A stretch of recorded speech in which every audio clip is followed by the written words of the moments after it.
First, open your Google Play Store or App Store. Then update your WhatsApp.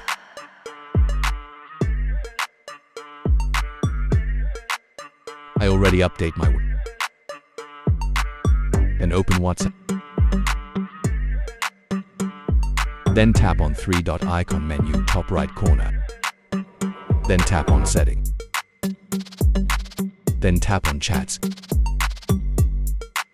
Then tap to enable voice message transcripts. Then tap on Choose Language. Then select Language. Then tap on Setup Now. Then waiting for downloaded language.